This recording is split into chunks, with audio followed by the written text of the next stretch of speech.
L'entretien des patriotes, bonjour à tous, heureux de vous retrouver. QR code, cinglante humiliation pour Macron et tyrannie. LR et Pascal Canfin en marche pour le ministère de la Vérité.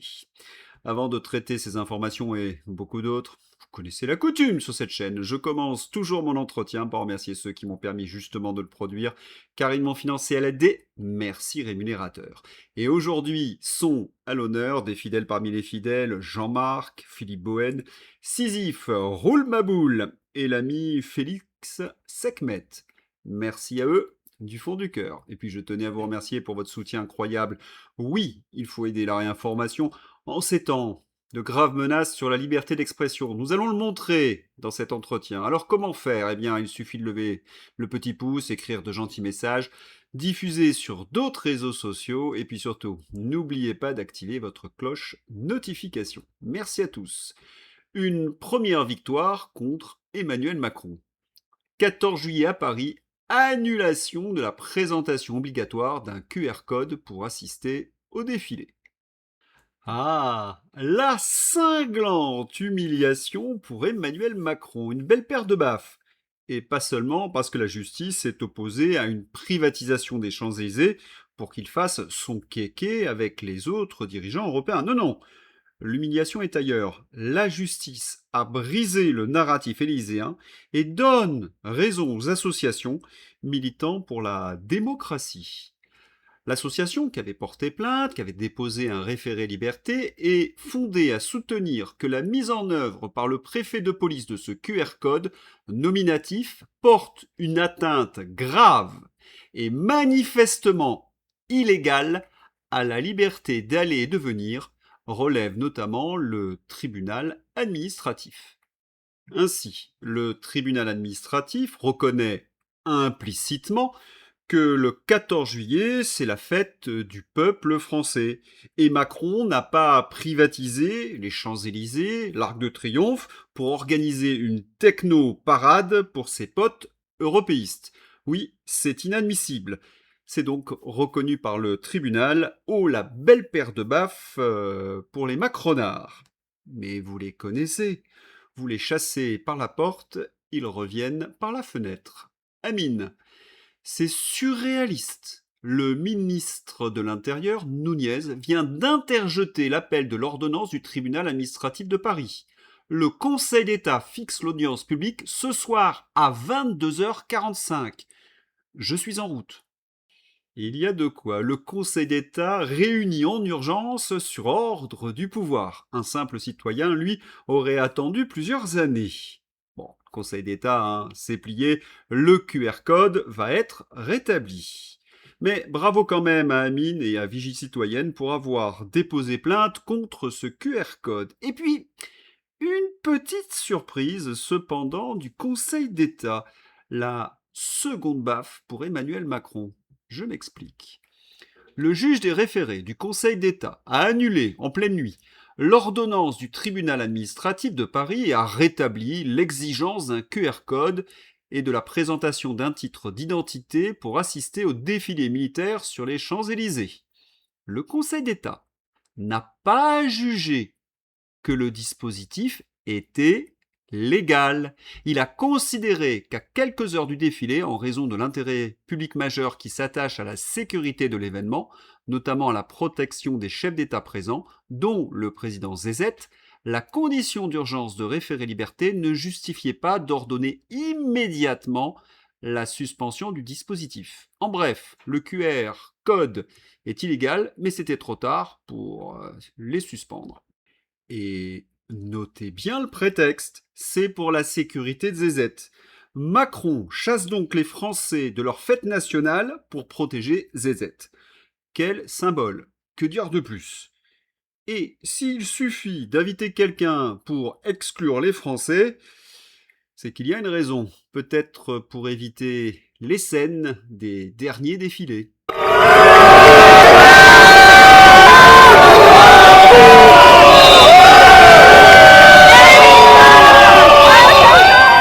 Mais revenons en 2026. Paris est désert. La vidéo de Didier Maisto en ce 14 juillet 2026. Si vous avez lu le livre de Cormac McCarthy, La route, c'est l'impression que donne Paris aujourd'hui. Comme s'il y avait eu une catastrophe nucléaire. Il n'y a pas un habitant. Il n'y a pas de vie. Toutes les Et voitures. Didier, c'est pour la sécurité de ZZ. Je vous mets les liens des reportages de Didier Maisto en ce 14 juillet à regarder impérativement. Didier Maisto, Frexiteur. Allez, on va se rassurer et se dire que c'est le dernier 14 juillet du Poudré. Voilà, plus que 300 jours avant la délivrance. Le Poudré, c'est l'œil du tigre. Vous vous rappelez, c'est la propagande élyséenne qui était tenue d'ailleurs par le médecin de plateau Jimmy Mohamed. On a observé depuis une quinzaine de jours, voire mes 2 derniers entretiens, que Macron présentait de drôles de symptômes. Œil infecté, qu'il cache derrière ses lunettes aviateurs, peau qui gratte, fatigue. Il est apparu amaigri, fatigué, en gabardine. On attendait son discours du 13 juillet 2026 devant les militaires à l'hôtel de Brienne. Lunettes aviateurs ou pas? Ah, il n'avait pas les lunettes aviateurs, mais son œil droit était légèrement plissé. On voyait qu'il était un peu affecté. Il semblait agiter notre Poudré national. Un extrait.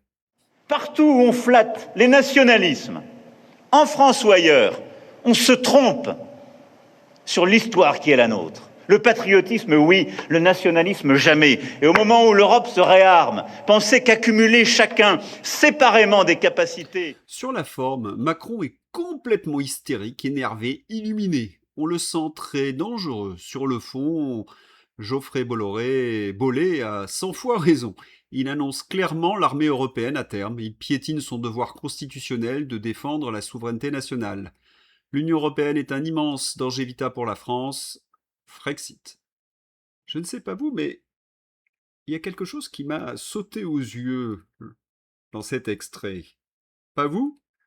Le Poudré avait du mal à conserver la maîtrise de ses mouvements et de sa voix, comme s'il avait pris un excitant, comme s'il s'excitait tout seul. Il était très maquillé et les plans étaient assez éloignés. Autre détail, avant qu'il s'agite comme un possédé à la tribune, les militaires l'ont attendu pendant des heures. Pourquoi? Pour permettre à un produit d'agir?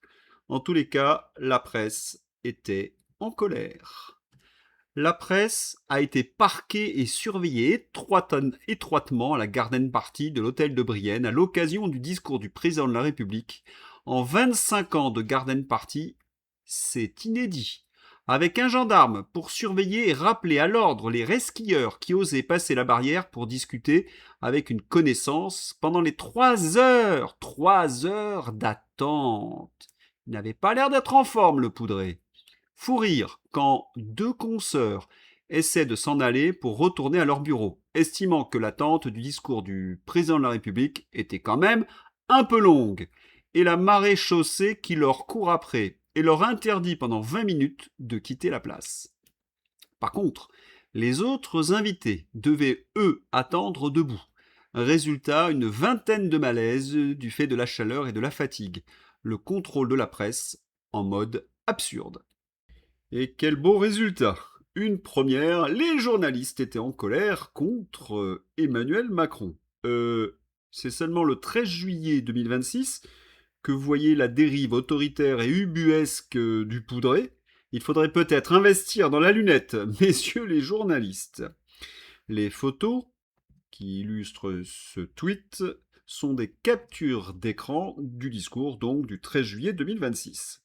Et hasard du calendrier ou pas, les sénateurs montent au créneau pour museler efficacement la liberté d'expression.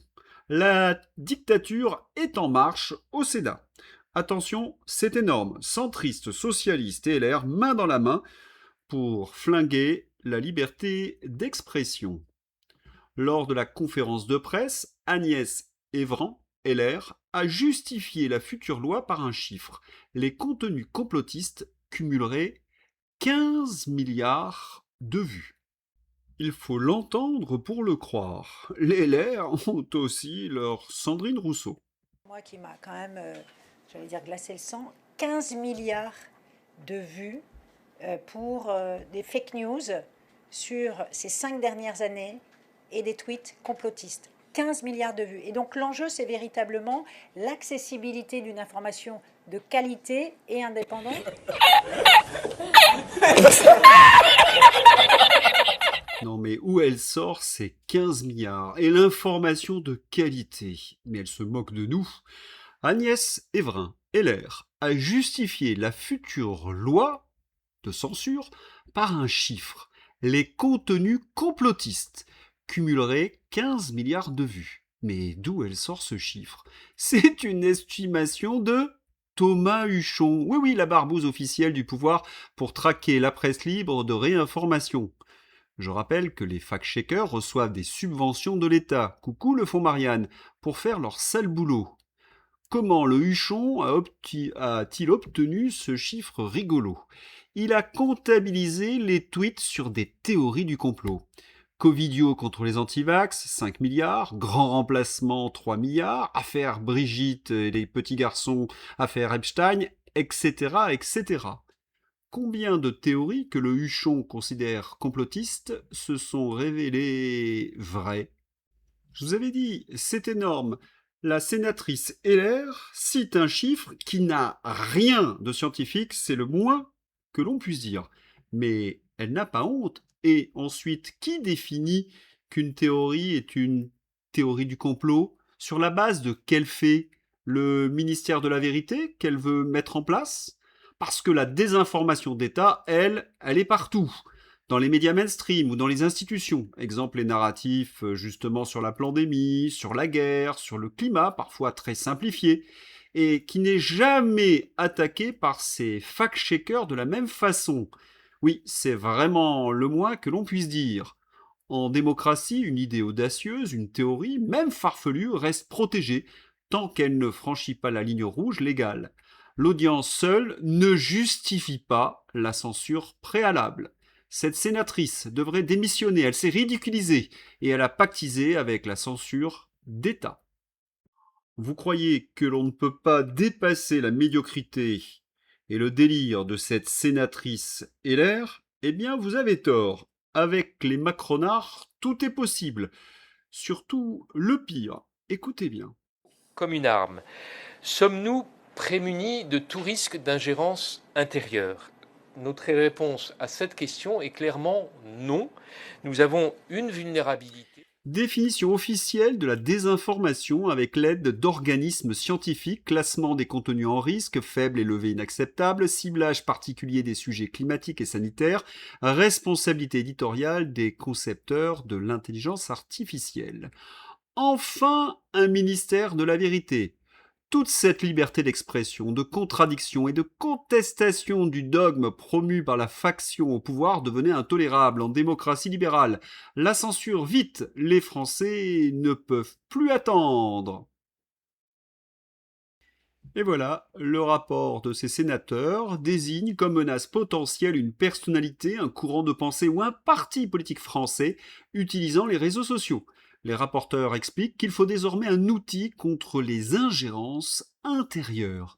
Les ingérences intérieures. Les bras m'en tombent. Vénus de Milo. Un oxymore pareil. Cela dépasse même l'imagination d'Orwell. Je rappelle que l'ingérence signifie s'immiscer dans les affaires des autres. Or, si vous êtes français, si vous militez dans un parti politique d'opposition, si vous utilisez les réseaux sociaux, cela ne peut être une ingérence dans une démocratie. Mais qu'est-ce qu'ils sont en train de suggérer, ces ânes? Que la politique, c'est leur domaine réservé et que la démocratie, en quelque sorte, c'est de l'ingérence? C'est complètement fou. Oui, on vit dans un roman dystopique. Petit dictionnaire de novlangue 2026. Ingérence intérieure, opposition efficace. Fake news, info vraie mais qui dérange, contredit le pouvoir en place. Pour protéger les enfants, pour faire passer une loi de contrôle du peuple et mettre fin à leur vie privée. L'aide à mourir, on y reviendra dans quelques instants. Traité de libre-échange, massacre de l'agriculture française.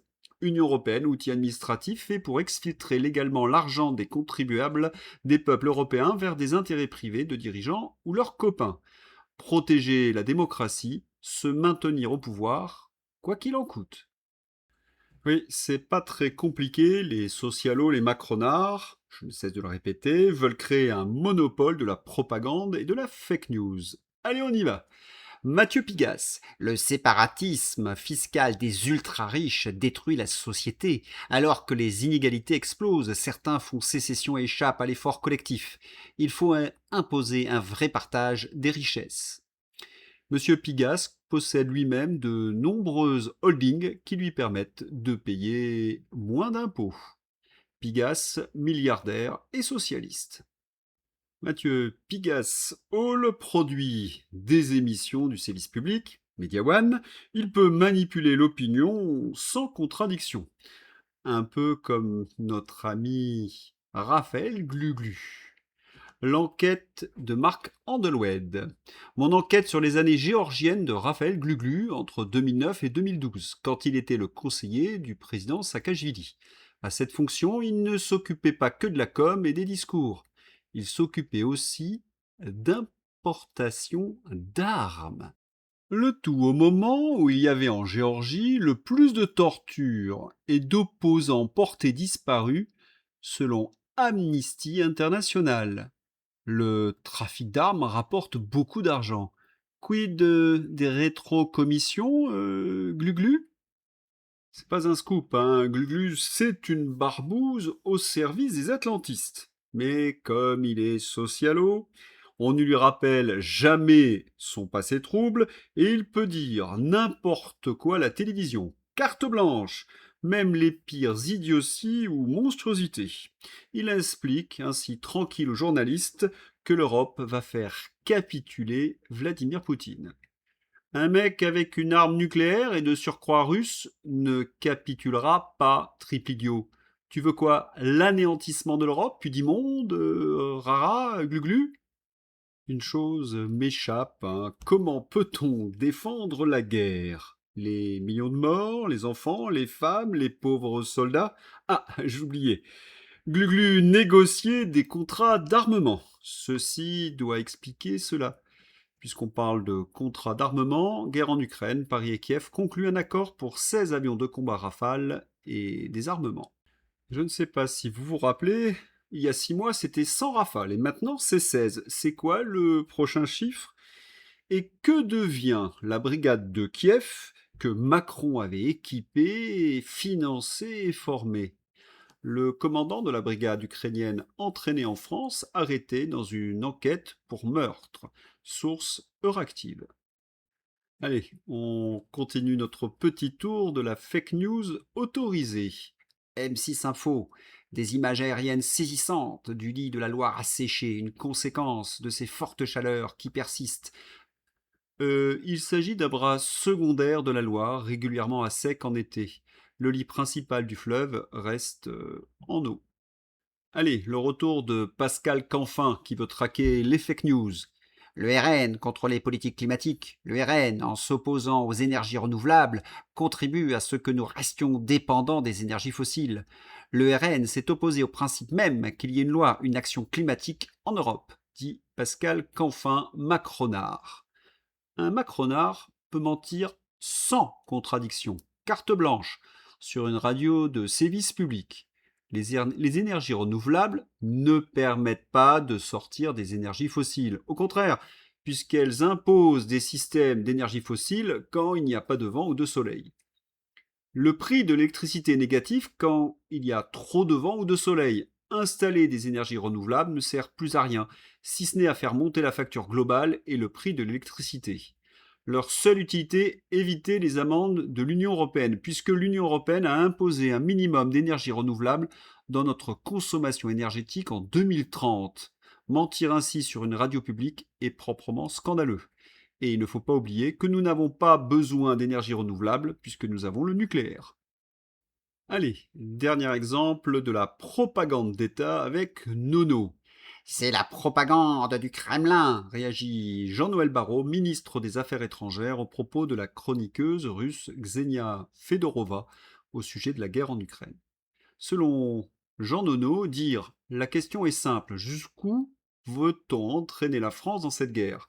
Si l'on veut que ce conflit devienne aussi le sien, qu'on le dise clairement aux Français, qu'on leur demande leur avis, c'est de la propagande du Kremlin?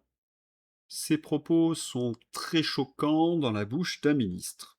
Je m'explique. Il y a une règle en journalisme. Une info est factuelle ou elle ne l'est pas.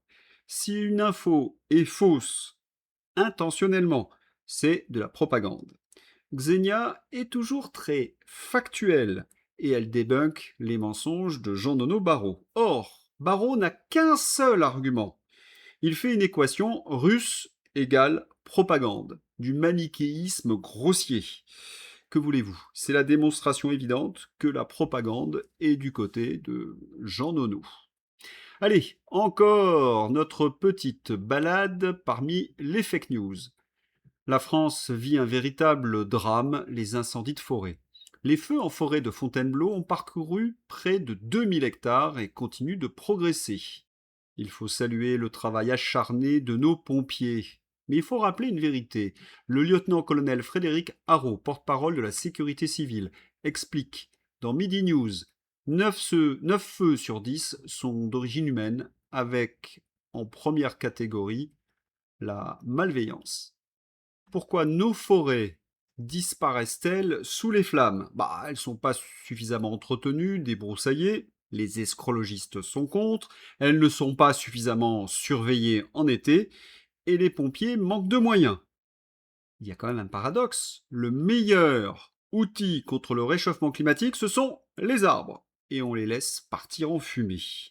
Voyez les mensonges des macronards. Attal, président. Pour faire face au dérèglement climatique et à la multiplication des incendies, le gouvernement de Gabi a passé commande pour 2 nouveaux Canadair en 2024. C'est une première depuis 2007. C'est pas un énorme bobard, ça? Les entretiens des patriotes le 7 juillet. Le premier sinistre Attal a signé un décret d'annulation de crédit le 21 février 2024. Ce décret a supprimé environ 53 millions d'euros du programme budgétaire numéro 161 de la sécurité civile, destiné précisément à l'achat de 2 Canadair supplémentaires. La France brûle, qui sont les responsables? Les mensonges des macronards sont même débunkés. De nombreux internautes accusent l'ancien gouvernement de Gabriel Attal d'avoir annulé l'achat de 2 Canadair à l'heure où les secours se mobilisent contre les incendies. Une polémique réfutée par l'équipe de l'ancien Premier ministre. La sécurité civile a bien renoncé à ses commandes après une demande générale de réduction budgétaire du gouvernement de Gabriel Attal. Vous comprenez pourquoi ils veulent absolument nous censurer, fermer nos médias? Ils ne peuvent plus affronter leur abominable bilan. Allez, leur projet.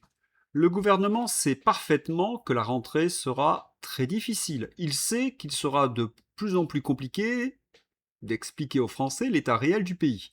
Une économie qui décroche, des services publics à l'agonie, une dette qui explose et une colère sociale qui monte. Plutôt que d'assumer ce bilan, il choisit d'occuper l'espace médiatique avec d'autres sujets et de détourner l'attention. La méthode est connue. Saturer l'espace médiatique, désigner des menaces extérieures, faire peur, museler la critique. On ne gouverne plus par les résultats, on gouverne par la peur et le contrôle de l'information. Texte de l'ami de Tribune Populaire. Mais bonne nouvelle, les Français ne sont plus dupes, et pour les macronards, cela devient de plus en plus compliqué. À Châteaudun, le maire sermonne le curé pour son sermon anti-fin de vie. Philippe Vigier a même poussé le culot jusqu'à exiger des excuses publiques. Et puis quoi encore? Eh bien, cela va permettre notre transition sur la loi sur la fin de vie, entretien avec Franck Zégé. Bonjour Franck, heureux de te recevoir malgré une loi sur la fin de vie, allez, on va dire des mots durs, épouvantables. Alors, on va essayer de récapituler pourquoi cette loi n'est pas acceptable. Première question, Normalement, dans le serment d'Hippocrate, il y a le serment de ne pas nuire. La loi sur la fin de vie remet en cause le serment d'Hippocrate. Qu'en penses-tu? Alors bonjour Louis, effectivement, c'est un sujet qui est grave. Euh, D'abord, je suis vraiment content qu'on fasse cette émission ensemble parce que, donc moi, tu sais, je suis médecin, je travaille sur le terrain et il est assez impressionnant de savoir que même sur le terrain, les gens sont très très peu informés, croient connaître la loi alors qu'ils ont passé à côté des articles essentiels dont on va parler et que je dirais qu'un professionnel de santé sur 10 est être concerné et comprend ce qui va leur arriver.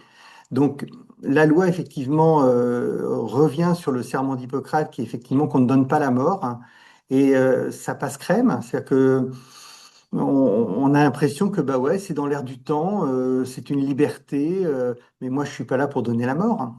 Et ce qui m'embête, c'est que ça imprègne les esprits.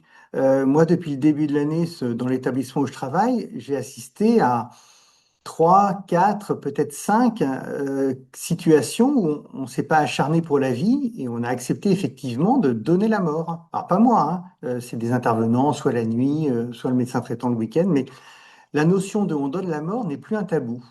Et ça, c'est vraiment très embêtant. Et qui plus est, il faut quand même rappeler que la mort n'est pas un soin et qu'on va avoir Absolument. un rapport un peu particulier avec notre médecin s'il peut nous faire une piqûre. Ça va C'est la changer base. notre... Voilà.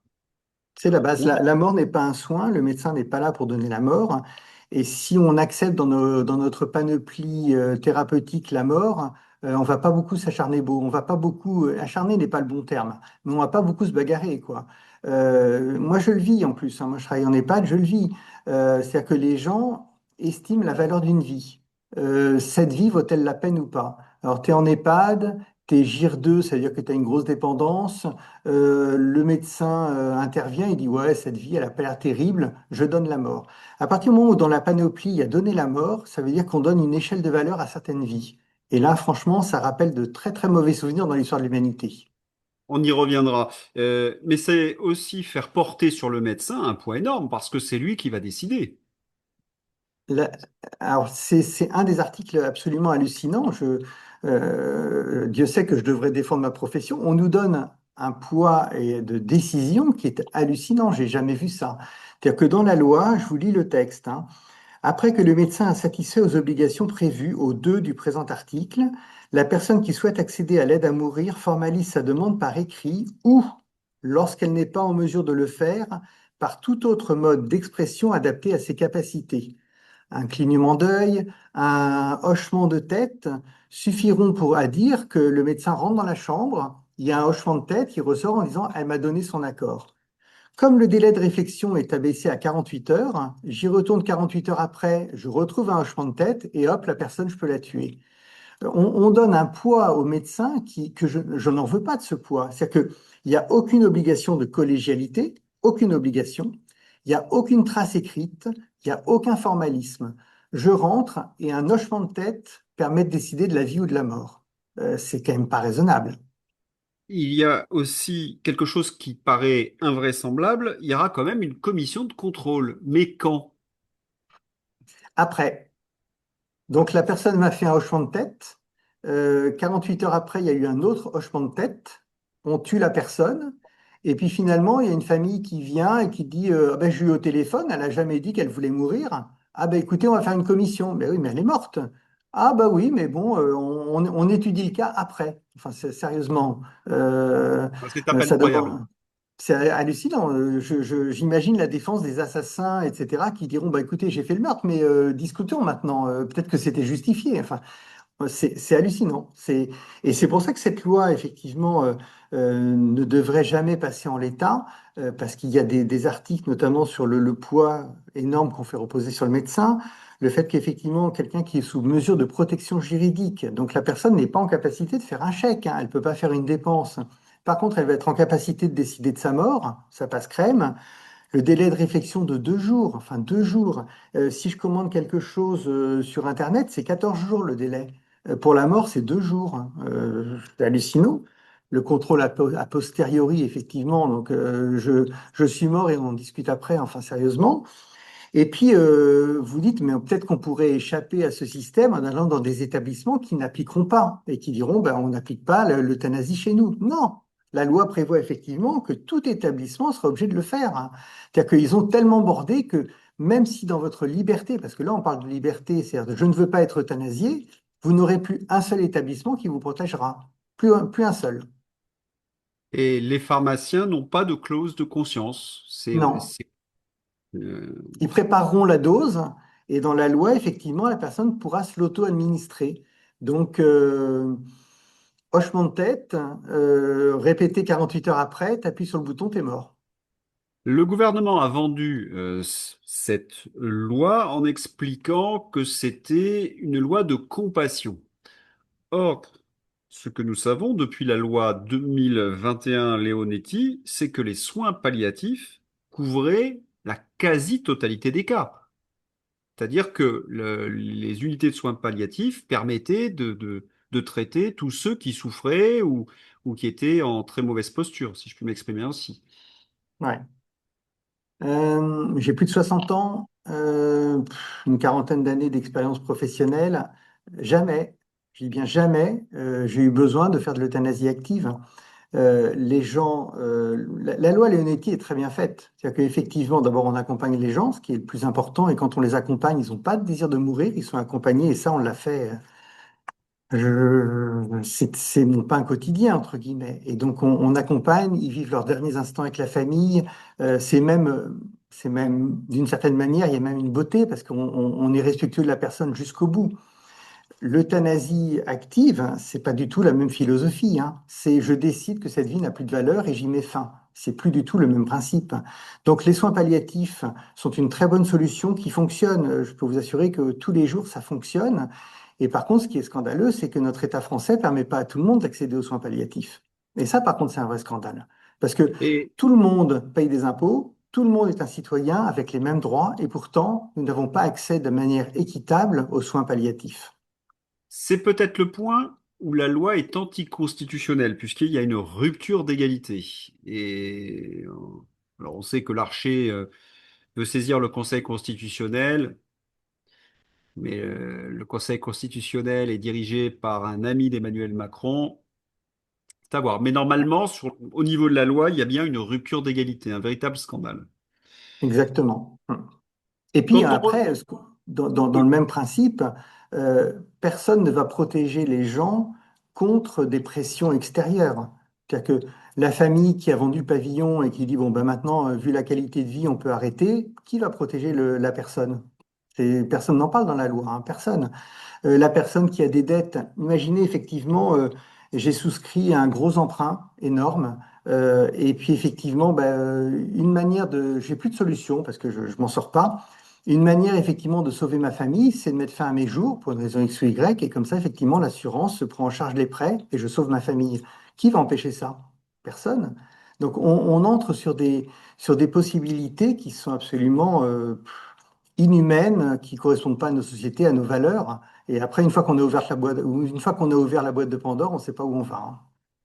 Alors justement, parce que quand on explique qu'il peut y avoir des dérives, on dit oui, mais la loi qui va être votée encadre. Mais nous avons une expérience de la fin de vie, et notamment au Canada. Est-ce que tu as des exemples qui montrent qu'il y a une véritable dérive? Alors, les dérives au Canada, elles sont connues rien que par le taux de décès par euthanasie. Je crois qu'on est à 3, entre 3 et 5%. Euh, une société qui interdit l'euthanasie est par définition à zéro. On autorise l'euthanasie, l'euthanasie, on est à 3 à 5%. Donc, c'est la Et, définition même de la dérive, hein. On n'est et pas sur j'ai des cas exceptionnels, 3 à 5%, hein. j'ai même lu un chiffre, 7% des euthanasies au Canada sont des cas qui ne sont pas considérés comme incurables. Hum. Donc là, on Hum. voit bien, ça c'est vraiment la statistique Il qui il y montre avait, il y avait qu'il y eu a des dérives. ouais, il y avait eu un prêtre canadien, je ne sais pas s'il était prêtre, enfin peu importe, qui s'était retrouvé à l'hôpital pour une fracture du col. Et dans le cadre de son séjour pour une fracture du col du fémur, qui n'a rien d'exceptionnel, par deux fois, on est venu lui proposer l'euthanasie. Le mec, il vient juste parce qu'il s'est cassé la hanche, quoi. Et donc, si vous êtes, fatigué, déprimé, triste, et on vous propose et on vous repropose et on vous repropose effectivement qu'une solution, c'est de mettre fin à vos jours, qui peut dire qu'il sera assez fort pour résister à cette tentation? L'envie de mort, elle fait partie de... C'est parce qu'il y a l'envie de mort qu'il y a l'envie de vivre, hein. Ça fait partie de nous. Tout le monde, à un moment, peut dire ça serait bien que ça s'arrête, mais c'est pas pour ça qu'on le fait, heureusement. Alors, on va essayer maintenant de débunker les mensonges du gouvernement. Ils nous ont expliqué cette loi sur la fin de vie, c'est une vision de la dignité humaine. C'est un énorme mensonge. Est-ce que tu as une explication à cela? Ben, on en revient à ce qu'on disait, la dignité, quand on est entre congénères, hein, la dignité, c'est pas d'éliminer les plus fragiles, c'est pas d'éliminer ceux qui ont en handicap, c'est de respecter toutes les vies et de les respecter jusqu'au bout. Donc on peut pas être digne en disant je mets fin à ta vie, c'est pas possible. On en arrive à dire par exemple que tu souffres, je te tue donc tu ne souffres pas. Ouais, factuellement c'est vrai, mais c'est pas ça la dignité. La dignité c'est tu souffres, je soulage ta douleur et je te permets de continuer à vivre. Donc Et, et surtout, c'est une vision de l'homme qui est réduite à la bonne santé physique. ouais, Et, ce qui ne et correspond pas à forcément, oui, et ce et qui qui n'est n'a- pas la définition de l'OMS de la santé. La santé, c'est un bien-être physique et émotionnel, je dis ça de tête, hein, mais qui n'exclut pas la maladie. C'est-à-dire qu'on peut être malade et en parfaite santé. Et je le répète, on peut être malade et en parfaite santé. Et quand on voilà. accepte cette notion, l'euthanasie n'a plus sa place. Et donc, si quelqu'un est un petit peu diminué, bah, il a quand même une valeur intrinsèque, hein. C'est d'ailleurs ce que dit très bien Welbeck dans un article du Figaro. Un homme diminué conserve sa dignité. Et donc, si tu dis il n'a plus de dignité, bah, tu vas vers quelque chose qui a été mis en place il y a 80 ans, bah, un peu plus maintenant. C'est l'eugénisme. Ben Voilà. oui, parce qu'après, on va dire, celui qui mesure à 1,60 m, moins d'1,60 m, il est un peu diminué par rapport aux autres. Donc, en dessous d'1,60 m, c'est pas terrible. Celui qui est trop gros, bah, il peut pas courir comme les autres, donc c'est pas terrible. Celui qui est myope, qui a un handicap comme la trisomie. Et puis après, bah, pourquoi pas, effectivement, c'est mieux qu'il soit blond quand même avec les yeux bleus, hein. C'est quand même, ça permet d'avoir une société plus homogène. On rentre dans un truc, mais personne ne veut vivre ça. Personne. Et ils vont nous l'imposer. La deuxième mensonge, c'est la notion de liberté, hein. Ils nous vendent la fin de vie, la liberté de choix. C'est un énorme mensonge. Et, et pourquoi c'est un mensonge? Est-ce que tu as quelques éléments pour répondre à cette question? Donc, cette liberté, elle existe. Après, quand vous imposez à autrui de mettre fin à votre vie, on n'est pas sur une liberté, hein. Vous imposez à autrui, puisque la loi fait qu'on ne peut pas y échapper, un professionnel de santé ne pourra pas y échapper. Donc, quand vous imposez à autrui de vous tuer, moi, il faut qu'on m'explique où est la liberté, hein. Moi, j'appelle Oui, ça une imposition, une dictature. Je t'impose de il y a faire une, il y a un une acte inacceptable. une pression d'autant plus, enfin, qui n'est pas liée à la liberté que la personne peut être diminuée. Donc, face à une pression, peut-elle résister à cette pression? A-t-elle Bien sûr vraiment que le non. choix? Bien Voilà. sûr que non, et je le vois tous les jours. La dame moi je suis donc encore une fois, je travaille en EHPAD, donc l'EHPAD a un certain coût, et donc quand vous n'avez pas les moyens, l'État effectivement vous paye votre EHPAD, et par contre lors de la succession récupère le bien. Et combien de gens disent, ouais, mais moi, les pâtes coûtent de l'argent, il vaudrait mieux que je disparaisse pour laisser quelque chose à mes enfants. Qu'est-ce qu'on fait par rapport à cette pression? On dit, bah oui, tu peux disparaître. Donc oui, bien sûr qu'il y a des pressions, mais de tout ordre, par rapport au coût, par rapport aux soins. Même la société trouve que les vieux coûtent cher. Donc vous avez la Et, pression des familles, mais même la et je, société s'y met. je dis même, on peut même parler de la souffrance, parce que la souffrance, elle peut être temporaire, notamment grâce aux soins palliatifs. Mais Hmm. à un moment de grande souffrance, on a une certaine fragilité. Est-ce qu'on a Oui. vraiment le choix? Là aussi, je, Ben, quand je on est n'y en crois grande pas. souffrance, on compte sur le regard bienveillant de ceux qui vous entourent et des soignants. Si dans ce regard bienveillant, il y a la possibilité de mettre fin à vos jours, c'est plus un regard bienveillant, hein. Donc, comment est-ce qu'on va être en soutien solidaire, plein d'affection pour ces gens qui souffrent et qu'on veut aider et qu'on peut aider si effectivement en nous, ils voient quelqu'un qui peut décider de mettre fin à vos jours. Donc même la relation entre le patient qui souffre et le médecin va être sacrément perturbée. Alors, ce qui est très inquiétant, c'est que cette loi sur la fin de vie, elle a une longue histoire. Et on se rappelle des mots de Jacques Attali qui expliquait qu'une partie de la population âgée était un coût pour la société et que dont la fin de vie permettrait de faire des économies. Donc, c'est peut-être la finalité de cette, alors, c'est certainement la finalité de cette loi qui est cachée avec du marketing politique comme ils ont l'habitude de faire, avec des grands mots vides, hein, compassion et dignité, qui, au vu de ce que tu as dit, ce sont des mots orwelliens. C'est exactement Hmm. l'inverse. C'est le cache-sexe pour justement faire des économies à l'hôpital ou Dieu sait quoi.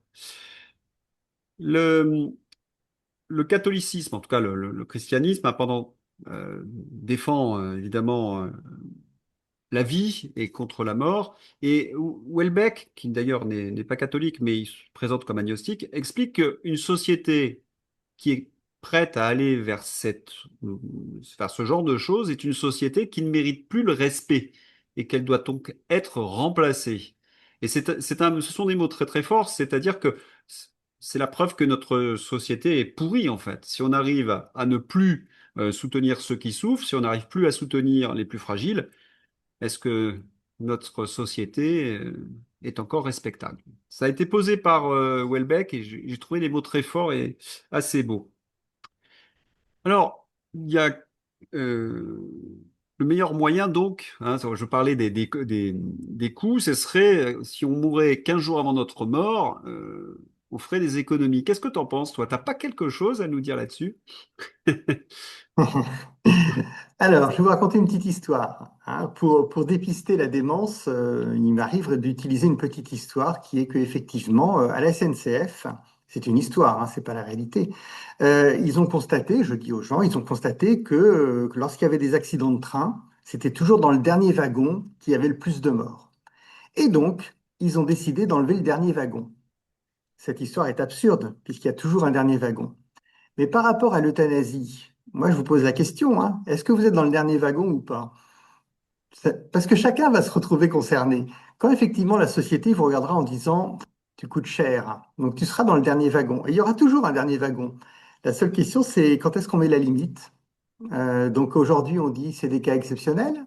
Demain, ça sera bah, la France est en déficit, il faut faire quelque chose par rapport à allez, les 15 derniers jours de vie coûtent très cher. Et puis on dira, ouais, finalement, le dernier mois, c'est pas mal aussi. Hein. Puis finalement, les deux dernières années de retraite, à quoi elles servent? Et puis les 5 dernières. Enfin, réfléchissez, il y a toujours un dernier wagon. Et est-ce que c'est pas vous un jour qui allez être dans le dernier wagon? Hein? Eh bien, je crois qu'on va terminer cet entretien sur cette réflexion. Merci beaucoup, Franck, et à bientôt. Merci Louis, à bientôt.